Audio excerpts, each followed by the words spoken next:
This is Democracy Now!, democracynow.org, The War and Peace Report. I'm Amy Goodman. We turn now from the trial of Bradley Manning to National Security Agency whistleblower Edward Snowden, who remains in the transit zone of Moscow's international airport. On Wednesday, the House narrowly rejected a proposal to block the National Security Agency's bulk collection of data on all phone calls placed in the United States. The vote came after NSA Director General Keith Alexander personally lobbied House members, reportedly calling their cell phones and opening with a joke that, yes, he already had their number. Many of those who voted to continue the data collection received twice as much campaign financing from the defense and intelligence industry as those who voted against it. An analysis by the nonprofit group Maplight shows defense cash was a better predictor of a member's vote on the amendment than party affiliation. On Friday, Edward Snowden's father, Lon Snowden, told the Today Show he disagrees that the NSA programs his son exposed are crucial for national security. No, I absolutely do not agree. I absolutely do not agree with that.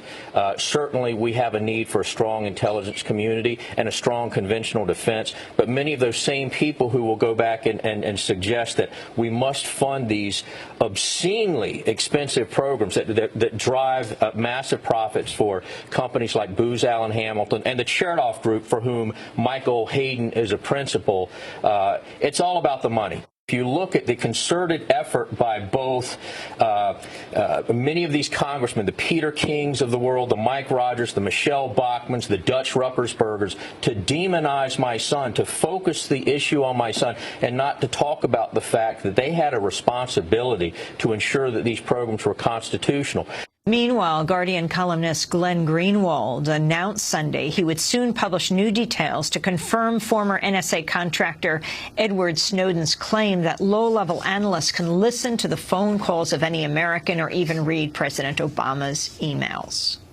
The story I've been working on for the last month that we're publishing this week very clearly sets forth what these programs are that NSA analysts, low-level ones, not just ones who work for the NSA, but private contractors like Mr. Snowden, are able to do. The NSA has trillions of telephone calls and emails in their databases that they've collected over the last several years. And what these programs are very simple screens, like the ones that supermarket clerks or shipping and receiving clerks use, where all an analyst has to do is enter an email address or an IP address, and it does two things. It searches that database and lets them listen to the calls or read the emails of everything that the NSA has stored, or look at the browsing histories or Google search terms that you've entered, and it also alerts them to any further activity that people connected to that email address or that IP address do in the future. And it's all done with no need to go to a court, with no need to even get supervisor approval on the part of the analyst. There are legal constraints for how you can spy on Americans. You can't target them without going to the FISA court, but these systems allow analysts to listen to whatever emails they want, whatever telephone calls, browsing history, Microsoft Word documents. It's an incredibly powerful and invasive tool, exactly of the type that Mr. Snowden described. And NSA officials are going to be testifying before the Senate on Wednesday, and I defy them to deny that these programs work exactly as I just said. That was Guardian columnist Glenn Greenwald speaking Sunday on ABC's This Week. Now, Greenwald expected to testify, not in person, not coming into the United States, but by video link from Brazil Wednesday at a separate congressional hearing alongside other critics of NSA spying. Later on the same show, Republican Senator Saxby Chambliss of Georgia disputed Greenwald's report. He is vice chair of the Senate Intelligence Committee. I was back out at NSA just last week, spent a couple of hours out there with high-level and low-level NSA officials, and what I've been assured of is that there is no capability at NSA for anyone without a court order to listen to any telephone conversation or to monitor any email. In fact, we don't monitor emails. That's what kind of assures me that what the reporting is not correct, because no emails are monitored now. They used to be, but that stopped 2 or 3 years ago. So I feel confident that that there may have been some abuse, but if it was pure accidental. All of this comes as Attorney General Eric Holder sent a letter to the Russian Minister of Justice last week, insisting the United States would not seek the death penalty against Edward Snowden and would issue him what it called a limited validity passport good for direct return to the United States. The letter also offered reassurances that the U.S. would not torture Edward Snowden.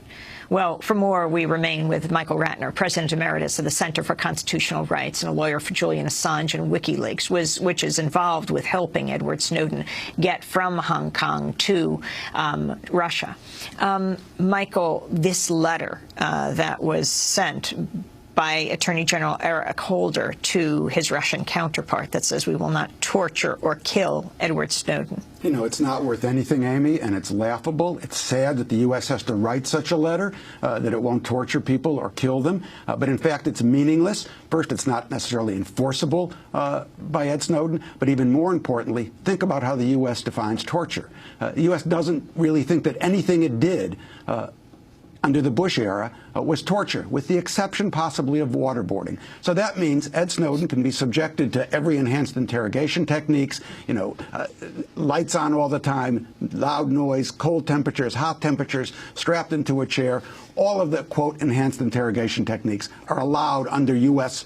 View of torture. That's one. Secondly, prolonged arbitrary detention. It doesn't say anything in the letter. We won't put him into some underground cell and keep him there the rest of his life. And then it says he doesn't have any right to asylum. And that's just wrong. Whistleblowers are entitled to apply for asylum, and it can't be interfered with by the United States. This letter is meaningless. It's a PR ploy. People shouldn't even look at it. Let me just quote more from Attorney General Eric Holder's letter that he sent to the Russian Justice Minister. He said, Mr. Snowden will not be tortured. Torture is unlawful in the United States. Holder went on to say if he returns to the United States, Mr. Snowden would be brought before a civilian court convened under Article of the United States Constitution and supervised by a United States district judge. Holder also added, quote, we believe that these assurances eliminate these asserted grounds for Mr. Snowden's claim that he should be treated as a refugee or granted asylum temporary or otherwise. Michael Ratner. It's what I said. I mean, torture is illegal in the words of the United States statute, but the United States has redefined torture so that it no longer complies with international law and includes enhanced interrogation techniques. Secondly, the reason for asylum is, one, how he will be treated here and not get a fair trial, which I've just indicated, but it's also because he's a whistleblower, and he's one who has revealed publicly important information about human rights violations by the United States. He's entitled to refugee status because of that.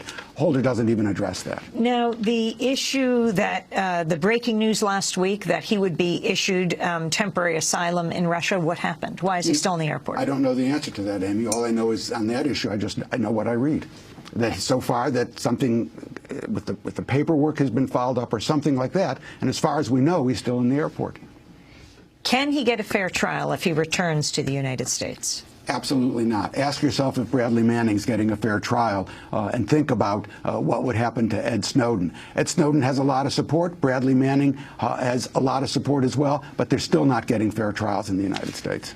And the U.S. putting pressure on other countries. Oh, we saw they brought down the Bolivian flight, forced the president, his plane down in Austria by pressing countries not to allow the Bolivian president to fly through the airspace of France and Spain, fearing that Edward Snowden was on board that plane, which he wasn't. You know, first it's the bully in the schoolyard, the big imperial country deciding whatever it wants, when it wants, and using the big stick when it wants. But it's also illegal. Obviously, it was illegal to force a presidential plane with immunity and the president to go down to land. And secondly, it's illegal to interfere with someone's right to get asylum. That's 100%. If Snowden had been on that plane, they couldn't interfere with his right to apply for asylum. We have to leave it there. Michael Ratner, President Emeritus of the Center for Constitutional Rights, lawyer for Julian Assange.